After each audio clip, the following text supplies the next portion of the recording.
Kawasaki's 2006 Brute Force 650i is nearly identical to its larger brother, the 750i, with a few important changes targeted at improving the machine's handling.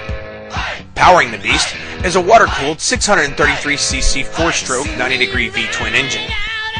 The cylinders feature a 4-valve single overhead cam design and are fed by twin CVKR 34mm carburetors. The transmission features high and low ranges with reverse, as well as Kawasaki's engine brake control, allowing compression braking on long descents. Different caster settings on the front of the 650i make it a much easier and more predictable cornerer than its larger 750 brother. The new steering geometry is not only more responsive than the 750, it also requires less effort. The 650 enjoys revised suspension settings and has a lower center of gravity with a 1-inch lower ride height.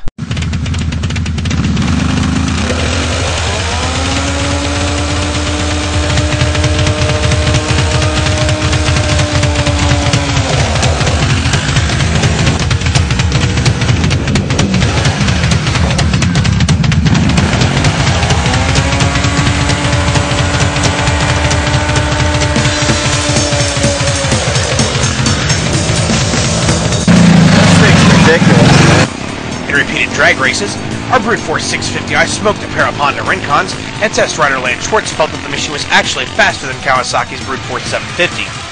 The machine has tons of torque for long climbs, and out of corners, the Brute Force 650 enjoys muscle car-like acceleration. We feel Kawasaki's 200mm front disc brakes set the standard by which all others should be compared. Out back, Kawasaki's sealed, wet, multi-plate rear disc brake system continues to impress us with durability in the worst of conditions. Helping further ease braking duties, Kawasaki's compression braking system does an excellent job of helping keep the machine under control on long descents such as this one. With its new caster settings, the Brute Force 650 requires much less effort from the rider to carve a corner. Although the 650 still has some tendency to push, steering seems a bit more accurate than it did on the Brute Force 750. With its more nimble handling and snappy power, you sometimes forget just how large the Brute Force 650 really is, until you get it between a couple of tight trees. The weakest link in the Brute Force 650's handling package is its tires and wheels, so for part of our test we installed a set of Douglas Rockstar wheels with GBC dirt taper tires. This setup made the machine much more predictable when powering out of corners, while having no adverse effects on the machine's steering. We were very impressed with the performance of the Brute Force 650i's independent front and rear suspension. We found the Brute Force's suspension worked equally well at low and high speeds, and on all kinds of trail obstacles. We were so impressed with the machine's suspension, in fact, that we repeatedly launched our Brute Force 650i, finding the limit on the front shocks from time to time on larger jumps.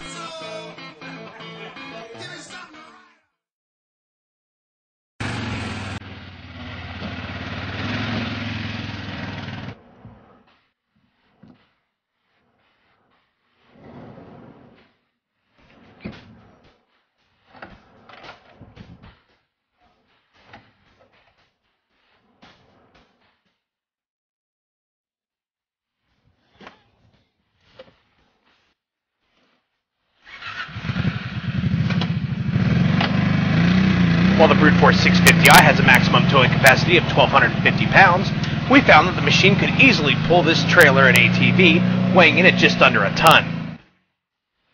With its mighty towing ability and rack capacities of 88 and 176 pounds front and rear respectively, the Brute Force 650 should be a favorite for chores around the farm as much as it is for a fast trail ride.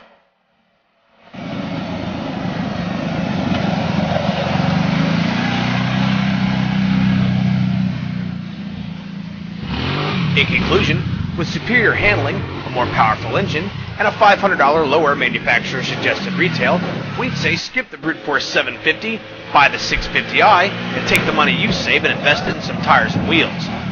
Whether you choose the Brute Force 650